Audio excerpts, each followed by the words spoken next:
नमस्कार, मैं हूं ज्योति प्रकाश रंगा और आप देखना शुरू कर चुके हैं RM news channel. RM news पर हम दिखाते हैं आपको बीकानेर संभाग की बेतमाम खबरें और पहुंचाते हैं ताजा तरीन घटनाएं। डाल लेते हैं एक नजर दिन भर की खास खबरों पर। वित्त मंत्री निर्मला सीतारमण आज संसद में केंद्रीय बजट 2024 पेश किया। ये प्रधानमंत्री नरेंद्र मोदी के तीसरे कार्यकाल का पहला बजट है।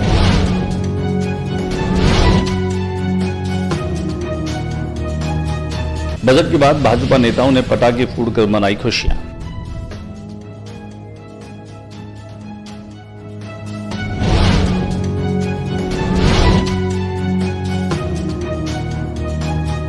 सेना ने करगिल विजय दिवस मनाया, धूमधाम से लगाई हथियारों की प्रदर्शनी।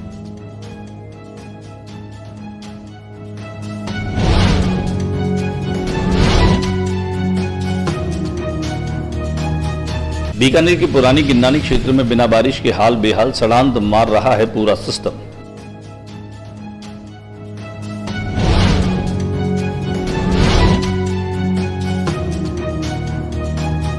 सात साल बाद एक मामले में आया फैसला, 33 नामजद आरोपी हुए बरी।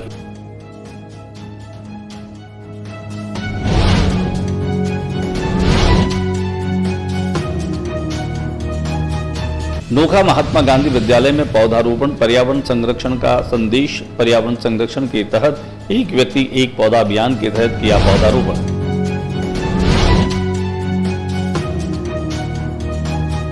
छात्र संघ चुनाव बहाल कराने की मांग को लेकर एनएसयूआई कार्यकर्ताओं ने कॉलेज पर की तालाबंदी।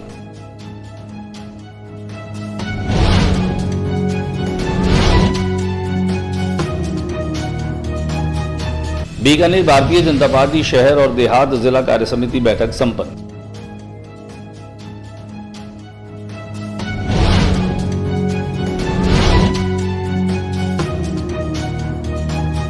शुद्ध आहार मिलावट परवार अभियान के तहत 284 लीटर सोयाबीन तेल किया सीज, लिए 6 नमूने। स्वास्थ्य विभाग की खारा में कार्रवाई।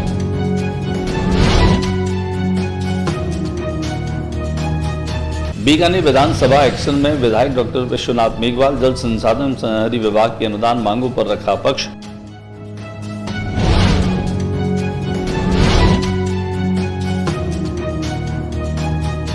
और आरएम न्यूज के साथ में पुलिस विभाग मिलकर कर रहा है नशे से कैसे बचें। आईजी ओम प्रकाश पासवान ने किया करियर सेमिनार में आने का आह्वान। और अब खबरें विस्तार से। केंद्रीय वित्त मंत्री निर्मला सीतारमण ने आज संसद में बजट 2024 पेश किया। ये प्रधानमंत्री नरेंद्र मोदी की तीसरे कार्यकाल का पहला बजट है, जबकि बतौर वित्त मंत्री सीतारमण का यह 7वां केंद्रीय बजट है। बजट पेश करने से पहले हर बार की तरह इस बार भी वित्त मंत्री राष्ट्रपति भवन में राष्ट्रपति द्रौपदी मुर्मू से उन्होंने मुलाकात की। जानते हैं बजट की प्रमुख बातें। अपने बजट की शुरुआत में वित्त मंत्री सीतारमण ने वैश्विक अर्थव्यवस्था की तुलना भारत से करते हुए कहा कि देश मुद्रास्फीति कम और स्थिर बनी हुई है। सीतारमण ने कहा कि वैश्विक अर्थव्यवस्था अभी भी अनिश्चितताओं की चपेट में है। वित्त मंत्री निर्मला सीतारमण ने कहा कि वित्तीय घाटा 2024-25 तक सकल घरेलू उत्पाद का 4.9% रहने का अनुमान है। लक्ष्य घाटे को 4.5% से नीचे पहुंचाना है। 4 जातियों पर फोकस। केंद्रीय वित्त मंत्री निर्मला सीतारमण ने कहा कि जैसा कि अंतरिम बजट में उल्लेख किया गया है कि हमें 4 अलग अलग जातियों, गरीबों, महिलाओं, युवाओं और किसानों पर ध्यान केंद्रित करने की आवश्यकता है। केंद्रीय वित्त मंत्री सीतारमण के बजट प्रस्तुत करने के बाद भारतीय जनता पार्टी बीकानेर शहर और ग्रामीण क्षेत्रों में खासतौर से खुशी की लहर देखी गई। यहां पर न केवल एक दूसरे को मिठाइयां खिलाकर बजट का स्वागत किया गया, बल्कि आतिशबाजी भी की गई। आइए हम आपको दिखाते हैं बीकानेर में भारतीय जनता पार्टी के कार्यकर्ताओं नेताओं के चेहरों पर खुशी किस तरीके से रही, जिन्होंने यहां आतिशबाजी करके और एक दूसरे को मिठाइयां खिला करके इस बजट को अप्रिशिएट किया और इसका जश्न भी मनाया। बजट के बाद में हमेशा की तरह ही मिलीजुली प्रतिक्रिया रही। जहां बीजेपी ने इस बजट को विकासोन्मुखी बताया, प्रगतिशील बजट बताया, वहीं कांग्रेस ने इसे बिल्कुल नाकारा बजट कहा। दिखा देते हैं आपको दोनों ही पार्टी के नेताओं की अलग अलग प्रतिक्रियाएं। पहले देखते हैं बीजेपी के नेताओं ने कैसे इसको सराहा और अब देख लेते हैं कांग्रेस के नेताओं ने कैसे इस बजट को नाकारा बताया। हर व्यक्ति को इस बजट के अंदर कुछ न कुछ मिला है। आप देख रहे हैं कि युवाओं को नौकरी देने के लिए जिस प्रकार से इन्होंने घोषणाएं की है और स्किल डेवलपमेंट के माध्यम से जिस प्रकार से बड़ी कंपनियों में भी युवाओं को नौकरी मिलने वाली है, किसानों की आय को बढ़ाने के लिए जिस प्रकार से किसानों को इसमें फ़ायदा दिया गया है, जिस प्रकार से किसानों को ऋण की सुविधा दी गई है, चाहे एजुकेशन में युवाओं को ऋण की सुविधा हो, हर सेक्टर के व्यक्ति को इस बजट के अंदर कुछ न कुछ मिला है। ये आज का जो बजट एनडीए सरकार ने जो प्रस्तुत किया है वो हिंदुस्तान की 140 करोड़ जनता की अनदेखी वाला बजट है। उनके लिए कुछ भी नहीं हुआ है। मध्यम वर्ग के लोगों के लिए कुछ नहीं है, हमेशा की तरह ठगी हुई है। और किसानों के लिए जो एमएसपी पर कोई तरह की बात नहीं है, तो उनके आय के स्रोत बढ़ाने की बात करना बेमानी है। दूसरी तरफ से शिक्षा और हेल्थ पर भी कोई विशेष बात नहीं की गई है। महंगाई पर कहीं जिक्र नहीं किया गया है, जो आसमान छू रही है महंगाई। मध्यम वर्गीय लोग जो त्रस्त है, इस पे कुछ भी नहीं हुआ है। तो और जहाँ आगामी दिनों में विधानसभा के चुनाव होने हैं। सेना ने करगिल विजय दिवस को धूमधाम से मनाया। हथियारों की प्रदर्शनी करगिल विजय दिवस के रजत पर्व अवसर पर अपनी सेना कुजानों के तहत रणबांकुरा डिवीजन की ओर से रणबांकुरा प्रशिक्षण केंद्र में सैन्य उपकरण व हथियारों की प्रदर्शनी का आयोजन किया गया। इसमें सैन्य हथियार और वाहनों को प्रदर्शित किया गया। इसमें तोपखाने की तोपें, मैकेनाइज्ड इन्फैंट्री वाहन तथा आर्मी टैंक भी शामिल रहे। इस प्रदर्शनी में नौजवानों को सेना में शामिल होने के अवसरों के बारे में भी जानकारी दी गई तथा अग्निवीर योजना और सेना में अफसर बनने के विविध अवसरों के बारे में मार्गदर्शन दिया गया। बीकानेर की पुरानी गिन्नानी के क्षेत्र को अगर एक बार कोई भी देख ले तो सहसा ही वह दांतों तले उंगली दबा लेता है। कोई सकारात्मक सोच और दृष्टि से नहीं, बल्कि एक नकारात्मक सोच उसके भीतर उत्पन्न होती है, क्योंकि बिना बारिश के ही गिन्नानी में जो पानी है वह न केवल ठहरता है, बल्कि यहाँ आने पर किसी भी व्यक्ति को अपने नाक पर हाथ या उंगली रखनी पड़ती है, क्योंकि यहाँ इस क्षेत्र में जबरदस्त ढलान है। कुल मिलाकर के कहा जा सकता है कि प्रशासन और नगर निगम कि नाक के नीचे यहाँ का जो हाल है वह बहुत बुरा है। यहाँ तक कि वहाँ के लोगों का बाहर निकलना भी दूभर हो गया है। जिन लोगों के घरों के मकान उस रोड पर है, उनका तो यह हाल हो गया कि घरों से निकलना तो बहुत दूर की बात है, घर में बैठे रहना भी मुश्किल है। सड़ांध इतनी है और मच्छर इतने हैं कि वहां पर टिका भी नहीं जा सकता। लेकिन निगम और प्रशासन दोनों ने आंखें बंद कर रखी है। प्रशासन यहाँ ध्यान देने को तैयार नहीं। दावे तो बड़े बड़े किए जाते हैं, जिम्मेदार अधिकारियों की नियुक्ति भी की जाती है, लेकिन इस पीड़ा को देखने वाला, समझने वाला अभी तक कोई भी नहीं है। दिखाते हैं हम आपको हमारे कैमरा प्रतिनिधि शंकर सारस्वत के कैमरे की नजर से ये तस्वीरें, जो खास तौर से गिन्नानी क्षेत्र के इस पूरे हाल को दर्शाती है। 7 साल के बाद में एक मामले का फैसला आया और उसमें 33 लोग बरी हुए। जिला सत्र न्यायाधीश सेशन 5 से 7 साल पहले एक मामले में फैसला सुनाते 33 नामजद आरोपियों को बरी करने के आदेश जारी किए, जिस पर बरी आरोपियों ने न्यायाधिपति व मामले की पैरवी करने वाले एडवोकेट गणेश राम चौधरी का धन्यवाद ज्ञापित किया। बताया जा रहा है कि सिंचाई पानी की मांग को लेकर दिए जा रहे धरने के दौरान आवारा पशुओं की समस्या से परेशान लूण करंज क्षेत्र के बासिंदों ने कॉमरेड लालचंद बहादुर की अगुवाई में उपखंड कार्यालय पर 14 जुलाई 2017 को धरना दिया, जिस पर तत्कालीन उपखंड अधिकारी ने हजारों आवारा पशुओं को गौशाला में छोड़ने पर सहमति जताते हुए उनको लाने की बात कही। जब आंदोलनकारी आवारा पशुओं सहित गौशाला जा रहे थे, इस दौरान पुलिस ने इन पर लाठीचार्ज कर इन्हें गिरफ्तार कर मामला दर्ज कर दिया। इसमें 35 जनों पर एफआईआर दर्ज की गई। इसमें से एक को भगोड़ा तथा एक का नाम हटा दिया गया। इसका आज फैसला सुनाते उन्हें न्यायाधिपति ने बरी कर दिया। पर्यावरण संरक्षण के लिए एक व्यक्ति एक पौधा अभियान के तहत नोखा के महात्मा गांधी विद्यालय में पौधारोपण का सघन कार्यक्रम जो है वह आयोजित किया गया। उपखंड मुख्यालय के महात्मा गांधी राजकीय विद्यालय भामर से पांचू में पौधारोपण कार्यक्रम के तहत पौधे लगाए गए व बड़े होने तक संरक्षण का संकल्प लिया।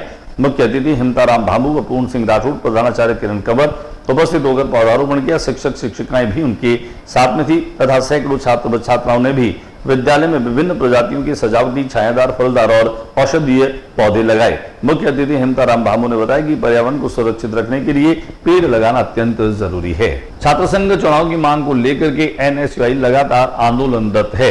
एनएसयूआई के ही छात्रों ने आज महाविद्यालय पर तालाबंदी कर दी। छात्र संघ चुनाव बहाली की मांग को लेकर एनएसयूआई नेता श्री कृष्ण गोदारा के नेतृत्व में भीम सिंह चौधरी राजकीय महाविद्यालय लूण कंसर में तालाबंदी करके प्रदर्शन किया गया तथा एसडीएम उच्च शिक्षा मंत्री के नाम ज्ञापन दिया गया। प्रदर्शन करने वालों में छात्र संघ अध्यक्ष हंसराज चौधरी, प्रदेश सचिव सांवरलाल भादु, हारून कुरैशी, विकास साइज, अरुण थोरी, दीपक सारन सहित कई छात्र नेता शामिल थे। छात्र संघ चुनाव बहाल करो, छात्र संघ चुनाव की घोषणा करो, ये नारे लगातार वे लगा रहे थे। बीकानेर की भारतीय जनता पार्टी की देहात व शहर कार्य समिति की बैठक संपन्न हुई। देहात की जिला कार्य समिति बैठक भाजपा संभाग कार्यालय में शहर जिलाध्यक्ष विजय आचार्य, देहात जिलाध्यक्ष जालम सिंह भाटी की अध्यक्षता में संपन्न हुई, जिसमें मुख्य अतिथि वक्ता प्रदेश महामंत्री बीकानेर संभाग सह प्रभारी श्रवण सिंह बगड़ी उपस्थित रहे। आज कार्य समिति में प्रधानमंत्री नरेंद्र मोदी के अभिनंदन पत्र, राजनीतिक अनुमोदन, संगठनात्मक गतिविधियों पर संबोधन हुआ। श्रवण सिंह बगड़ी ने संबोधन में कहा कि भारतीय जनता पार्टी में कार्यकर्ता संगठन की ताकत है और भाजपा ही वह पार्टी है जो कार्यकर्ता के श्रम का मूल्यांकन करती है। इसी का साक्षात उदाहरण जमीन से जुड़े निष्ठावान कार्यकर्ता भजन लाल शर्मा, जो आज राज्य के मुख्यमंत्री के रूप में हम सभी के सामने हैं। आइए हम आपको लिए चलते हैं संभाग के मुख्य कार्यालय में, जहां पर देहात और शहर की कार्य समिति की बैठक संपन्न हुई। शुद्ध आहार मिलावट पर वार ये अभियान चल रहा है इन दिनों, और इसी अभियान के तहत 284 लीटर सोयाबीन तेल सीज किया गया। इसकी 6 नमूने स्वास्थ्य विभाग खारा कार्रवाई। राज्य सरकार द्वारा आमजन को शुद्ध पौष्टिक खाद्य पदार्थ उपलब्ध कराने के उद्देश्य से शुद्ध आहार मिलावट पर वार अभियान के तहत जिला कलेक्टर नम्रता वृष्णि और मुख्य चिकित्सा स्वास्थ्य अधिकारी डॉक्टर राजेश गुप्ता की निर्देशानुसार खाद्य सुरक्षा दल द्वारा खारा औद्योगिक क्षेत्र में निरीक्षण एवं नमूनीकरण कार्रवाई की गई। डॉक्टर गुप्ता ने बताया कि उक्त कार्रवाई Messrs Ganpati tasty foods private limited तथा विनोद इंडस्ट्रीज पर की गई। Messrs Ganpati tasty foods private limited परिसर की दीवारों पर जाले लगे थे, जिन्हें मौके पर ही हटाने के निर्देश दिए। खाजूवाला से विधायक डॉक्टर विश्वनाथ मेघवाल ने खासतौर से जल संसाधन एवं नहरी विभाग की अनुदान मांगों पर अपना पक्ष रखते हुए केंद्र सरकार द्वारा पिछले कार्यकाल में 3,200 करोड़ रुपए का बजट नहरी सुदृढ़ीकरण के लिए जो दिया गया था, उसके लिए आभार व्यक्त किया। नहरों के सुदृढ़ीकरण में खाजूवाला विधानसभा में 600 करोड़ का बजट मिला, जिसमें अनूपगढ़ ब्रांच, पूगल ब्रांच नहर व केवाईडी बीडी नहरों का सुदृढ़ीकरण हुआ। साथ ही मांग रखी कि पोंग डैम की कैपेसिटी 1400 फीट की जाए, जिसमें पाकिस्तान जा रहे पानी को रोककर आईजीएनपी में चलाई जाए। लुधियाना की फैक्ट्रियों के दूषित पानी नहरों में जाने से रोकने के लिए प्लान बनाया जाए। खाजूवाला विधानसभा की नहरों की डीसिल्टिंग हो या रेगुलेशन सही बने, जिसमें किसान को सिंचाई पानी मिल सके। पूगल ब्रांच की डीडब्ल्यूडी, केएलडी, दंतोर, आडोरी व छत्तरगढ़ की रोजडी, सीएचडी नहरों की खालों के सुदृढ़ीकरण के लिए बजट देने की मांग रखी। कंवर सिंह ने 185 करोड़ के बजट आवंटन पर मुख्यमंत्री का आभार जताया। देवीलाल मेघवाल ने ये सारी जानकारी आरएम न्यूज को दी। महानिरीक्षक पुलिस ओम प्रकाश पासवान बीकानेर रेंज नशे के विरुद्ध अभियान को और आगे बढ़ा रहे हैं। आरएम न्यूज चैनल के साथ में एक अभियान जो है वो आगे बढ़ाते हुए करियर सेमिनार का आयोजन 27 जुलाई को जिला उद्योग संघ दानी बाजार में शाम को 5 बजे रखा गया है। इस सेमिनार में खासतौर से ओम प्रकाश पासवान ने बताया कि पुलिस जो इस अभियान को चला रही है वह जन सहभागिता के साथ में से आगे बढ़ा रही है। उन्होंने कहा कि आम आदमी को नशे के विरुद्ध न केवल जागरूक होना होगा बल्कि अन्य लोगों को भी जागरूक करना होगा। उन्होंने कहा कि शिक्षण संस्थाएं इसका सशक्त माध्यम बन सकती है। लिहाजा 27 जुलाई को होने वाले करियर सेमिनार में नशे के विरुद्ध एक ऐसा अभियान कि हम सभी नशे से कैसे बचें और लोगों को कैसे बचाएं, इस पर भी ओम प्रकाश पासवान स्वयं जो है वो बातचीत करेंगे। इस मौके पर अतिथि के रूप में डिप्टी कमिश्नर आयकर विभाग मुंबई के विजयपाल बिश्नोई मुख्य वक्ता के रूप में शामिल होंगे। कार्यक्रम में शिक्षण संस्थाओं का सहयोग मिल रहा है और इस कार्यक्रम में 92% से अबाव बच्चों का सम्मान और अभिनंदन भी किया जाएगा।